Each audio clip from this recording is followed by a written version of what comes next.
Salut à tous, j'espère que vous allez bien. Écoutez, l'OM a encore fait une contre-performance, mais aujourd'hui c'est beaucoup plus profond que le fait de ne plus arriver à gagner. Parce qu'aujourd'hui, ne pas arriver à s'imposer au stade Vélodrome face à une équipe qui est carrément malade, qui ne gagne plus depuis le 26 novembre, qui a enchaîné 7 défaites consécutives chez toi et ne pas arriver à rapporter les 3 points, c'est vraiment très dommageable. On en parle tout de suite. Personnellement, franchement, je pensais qu'après la déroute de Lyon, qu'on allait quand même se relancer face au FC Metz parce que comme on le disait en intro, c'est une équipe vraiment faible qui essaie de survivre, qui suffoque en Ligue 1, qui essaie de rester au contact pour ne pas descendre. Donc l'OM, même si nous, on n'est pas au top de notre forme, on se devait de remporter les 3 points pour plusieurs raisons. Déjà pour garder l'espoir d'accrocher les places européennes, de 1, de 2, pour garder la confiance et que le public continue à soutenir l'équipe, et de 3, pour enfin arrêter la série qu'on a entamée depuis le début d'année dans laquelle on ne gagne pas. Et j'étais prêt à parier, j'étais sûr à 100% qu'on allait gagner. Maintenant, aujourd'hui, ne me parlez pas du fait qu'on a joué à 10. C'est pas parce qu'on a joué à 10 qu'on n'a pas gagné. Parce qu'aujourd'hui, l'adversité, elle était tellement faible que ne pas arriver à gagner, c'était vraiment catastrophique. Il n'y a pas si longtemps que ça. Monaco, ils étaient chez nous. Ils ont joué à 10, puis à 9. Ils ont été valeureux. Ils ont rapporté un point et ils étaient à l'extérieur. Maintenant, on sait qu'il y a beaucoup plus de technique chez eux. Mais l'OM, on n'est pas n'importe qui non plus. Donc, à la base, ne pas gagner ce match, là aujourd'hui, ça nous plonge dans des abysses et ça nous empêche de refaire surface, surtout après une réunion qui a eu lieu entre certains chefs de supporters, la direction, des joueurs, l'entraîneur. Et juste après une réunion comme ça, faire une contre-performance, ça envoie pas du tout un bon signal. Et quand on voit les échéances qui nous attendent aujourd'hui, contre le Shakhtar Donetsk, jouer à Brest, qui fait une super saison, en plus à l'extérieur, et on sait qu'à l'extérieur, on ne met pas un pied devant l'autre. Franchement, là, on est dans du pain noir, et je ne sais pas demain de quoi sera fait l'avenir de l'OM, mais ça sent vraiment pas bon. Si on regarde sur le terrain aujourd'hui, on entend Gennaro Gattuso crier à tue-tête. Ça manque d'implication, ça manque d'implication, ça manque d'implication. Ok, on a compris. Mais aujourd'hui, dans l'implication, il y a deux choses. Il y a soit tu manques d'envie, soit tu peux être mal impliqué parce qu'il y a quelque chose qui ne va pas. Et aujourd'hui, je ne pense pas que ce soit fondamentalement l'envie qui empêche les joueurs d'avancer. Il faut reconnaître que c'est un problème de niveau, que c'est un problème de stratégie, c'est un problème tactique, c'est un problème mental.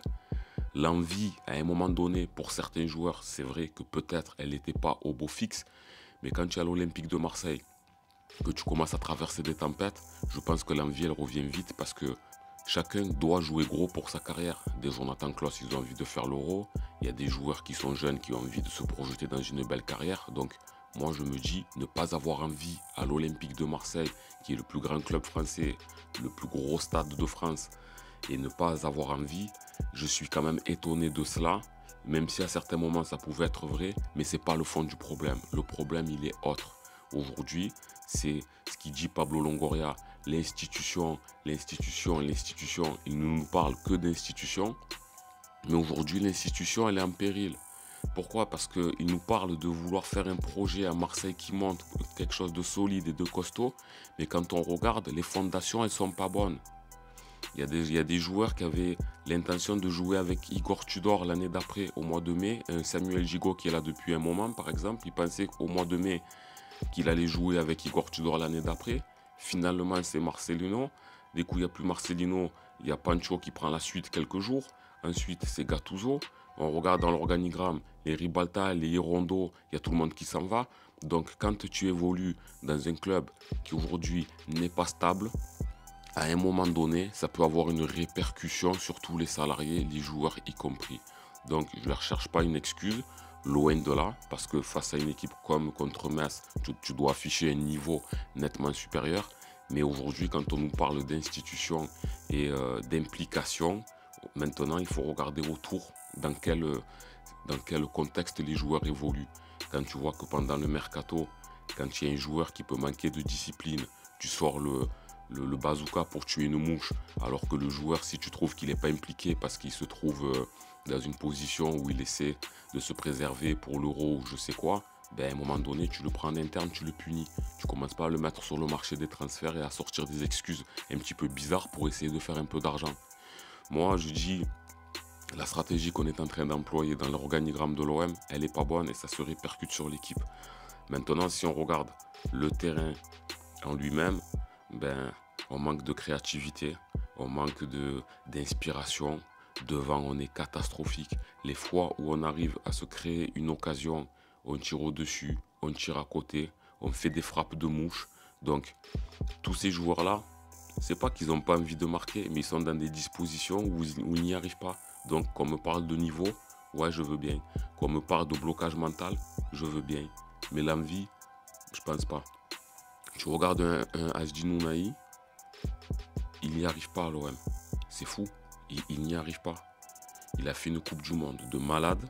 Là, quand il est parti à la CAN, bon, le Maroc, ils n'ont pas été stratosphériques. Ils ont bien commencé, mais ils ont eu du mal par la suite. Mais Asdi Nounahi, tu vois que c'est pas le même. Il nage comme un poisson dans l'eau.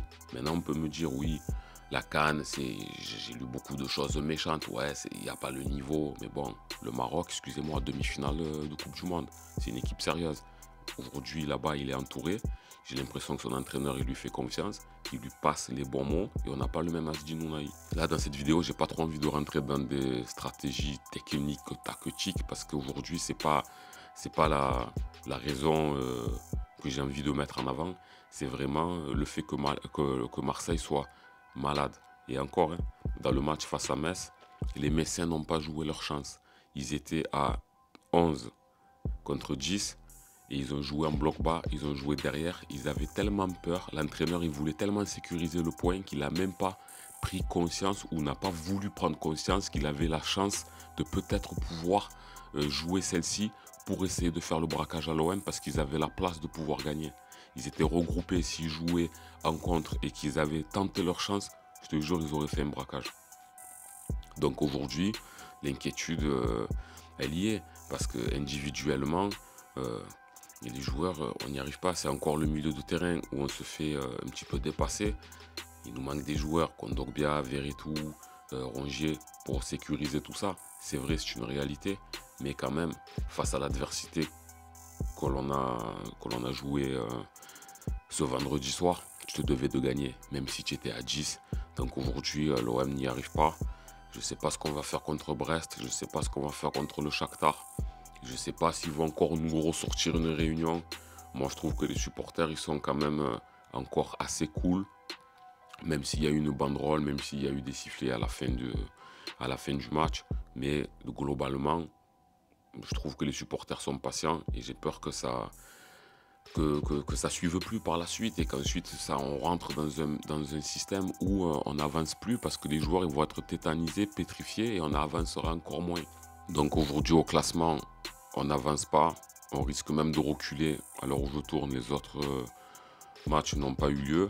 Mais aujourd'hui, tu te rends compte que l'OM, là où c'est inquiétant, c'est que en début de saison, quand on a affronté des grosses équipes, on n'a pas gagné. On a perdu Paris, Monaco, Nice. Je parle de première partie de saison. Quand on a joué des équipes qui étaient beaucoup plus faibles et qui étaient un peu à l'agonie, comme Lyon, comme Rennes, qui n'étaient pas bons à un moment donné, comme Lorient, comme l'Ajax, qui n'étaient pas au top dans leur championnat, on a quand même gagné. Donc on perdait contre les forts, mais contre supposés plus faibles, on gagnait. Mais là aujourd'hui, contre vraiment plus faibles que nous, on n'y arrive pas. C'est là où ça devient inquiétant et qu'il va vraiment falloir trouver une solution. Parce que, et là, je pense que l'homme qui doit trouver cette solution, c'est Gattuso. Maintenant, tout n'est pas de sa faute, mais il a sa part de responsabilité parce qu'aujourd'hui, dans le match, comme on a joué contre Metz, tu prends un carton rouge, tu sors Harit. Pourquoi tu sors Harit? Même si en début de match, il a fait un ou deux mauvais choix, c'est ton seul créateur que tu as vu sur la pelouse. Pourquoi tu le sors? Tu essayes de gagner ton match. Sors Ndiaye. Ndiaye, il était brouillon. Garde Harit. C'est un des mecs qui est capable de tirer de 60 mètres. Donc c'est un mec qui a de l'inspiration. Il est capable de donner des bons ballons au bon moment. Quand il pose le pied, il lève la tête. Certes, c'est pas Dimitri Payet, c'est pas Zinedine Zidane, mais c'est à l'heure actuelle dans ton effectif, c'est le joueur qui peut t'apporter des solutions et dans ton coaching, tu le sors. Donc Gattuso, il va falloir qu'il fasse les bons changements quand il faut, qu'il adapte ses stratégies en fonction du match parce qu'il a sa part de responsabilité sur ça. Pas sur l'entièreté de la saison de l'OM parce que il est rentré, il est arrivé dans un marasme où c'était le bordel à l'OM, des changements d'entraîneur, il n'a pas choisi son, son effectif. Mais aujourd'hui, l'instabilité de l'équipe, je ne lui mets pas sur le compte, mais le résultat et le fond de jeu, c'est à lui de trouver la solution.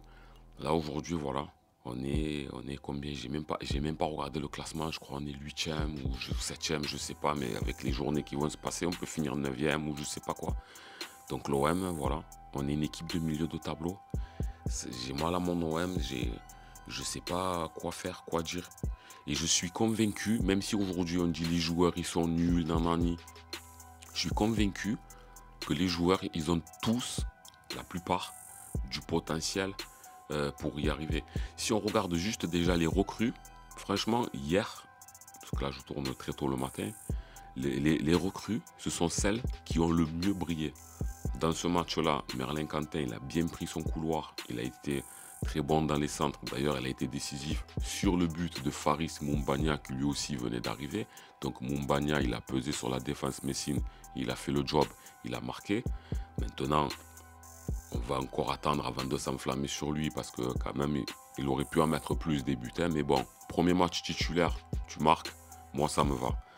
Et tu regardes même Onana qui a eu du mal au début. Moi, je trouve qu'il a été correct dans le match. Il a été beaucoup mieux que ses dernières sorties. Et c'est des joueurs qui viennent d'arriver. Donc, ils ne sont pas encore dans le stress de l'Olympique de Marseille. Mais aujourd'hui, quand on regarde fondamentalement, on est tous conscients que Azdin Ounahi, il a du talent. Iliman Ndiaye, il a du talent. Il y a beaucoup de joueurs qui ont du talent, mais ils n'y arrivent pas. Ils le montrent avec leurs équipes nationales, ils le montrent quand ils étaient dans des clubs avant et ils sont capables de le montrer quand ils partiront. Donc aujourd'hui, je ne dis pas que c'est les meilleurs joueurs du monde, mais je suis sûr, ce pourquoi on était content qu'ils soient venus au départ et qu'ils n'y arrivent pas, c'est parce qu'il y a une cause à effet. Mais aujourd'hui, il y a d'autres joueurs par contre où on ne peut pas leur demander plus que ce qu'ils font. Tu ne peux pas, Gattuso, quand tu parles d'implication, il y a un moment donné, il y a du niveau. C'est comme quand c'était Jérémy Morel, quand il jouait à l'OM. Tout le stade était derrière contre lui. À un moment donné, Morel, tu ne peux pas lui demander de faire mieux. Il était au maximum, il était à fond, le mec. Il était à fond. Quand tu es à fond, comment tu veux en vouloir à un joueur qui est à fond et qui n'a pas le niveau? Il y a des joueurs qui ne sont pas à fond et qui ont le niveau, là, ils sont énervants. Mais quand un joueur, il donne tout, tu peux rien faire. Il y a des joueurs certains qui donnent tout, ils n'ont pas le niveau pour aller plus haut, et il y a d'autres qui sont mal managés. C'est là où aujourd'hui il nous faudrait un autre entraîneur, par exemple comme Bielsa.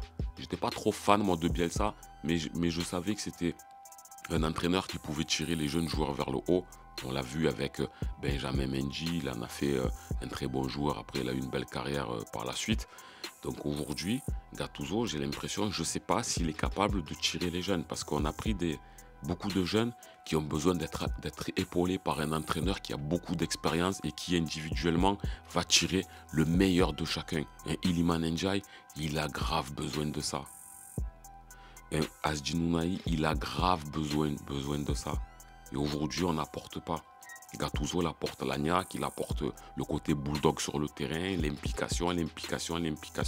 À un moment donné, pour être bien impliqué, il faut montrer une bonne feuille de route aux joueurs, leur montrer qu'on a confiance, leur montrer ce dont on a besoin d'attendre d'eux et leur montrer techniquement comment ils peuvent progresser, comment ils peuvent se calmer, comment ils peuvent prendre le jeu à leur compte, comment toi, l'entraîneur, tu essaies de leur retirer cette pression qui peuvent les empêcher de bien avancer.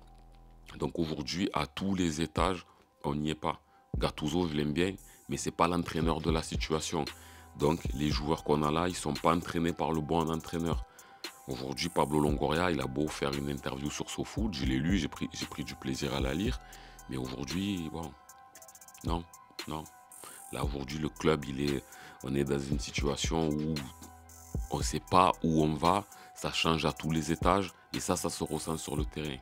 Donc, Il y a quoi à espérer? On est supporter de l'Olympique de Marseille. On ne peut pas dire ça y est, saison terminée, on va quand même continuer à regarder les matchs, même si ça nous fait mal et qu'on a peur. Mais voilà, aujourd'hui, pour s'en sortir, la seule solution que l'on a, c'est de faire des exploits. C'est de gagner là où on ne nous attend pas. Il n'y a que là qu'on peut s'en sortir. Si maintenant, c'est pas le championnat, mais contre le Shakhtar, tu sors un gros match, déjà ça peut tout jouer sur le mental. Brest, c'est une très bonne équipe de Ligue 1 cette saison. Ils sont en train de jouer le podium. Tu joues à l'extérieur, on ne nous voit pas gagnant.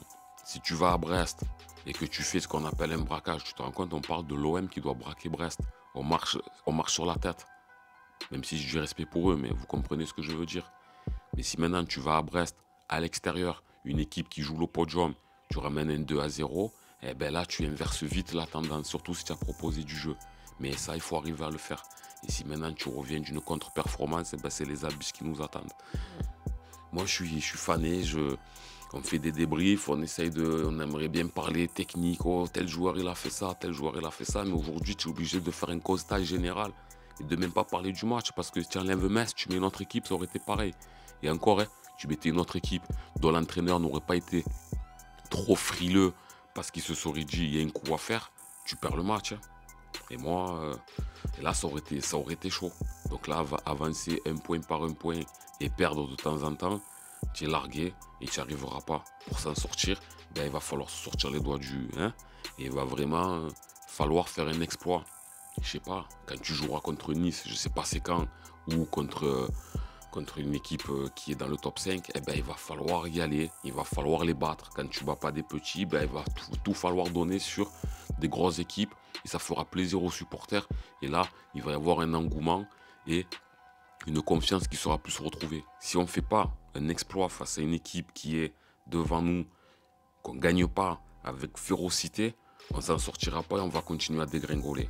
Bon, après, on va pas aller en Ligue 2. J'ai regardé hier, j'ai entendu un mec à l'after qui disait ouais, on va aller en Ligue 2 et tout. Non, bon, ça va, il faut doser à un moment donné.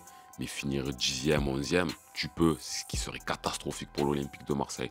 Mais tu vas pas descendre, tu as quand même des points d'avance. Donc, mais aujourd'hui, t'éloigner de l'Europe et peut-être ne même pas pouvoir accrocher l'Europa League, ça serait catastrophique pour l'Olympique de Marseille. Voilà les gars. À part ça, j'espère que vous allez bien. N'hésitez pas à me dire un peu dans les commentaires ce que vous avez pensé du match, ce que vous pensez de la situation de l'OM et quelles seraient pour vous les solutions à mettre en avant. Comme ça, on écrit tout ça sur un papier et on envoie tout à l'Olympique de Marseille. Voilà les gars, c'était Karim Djouf. Portez-vous bien. À la prochaine. Ciao.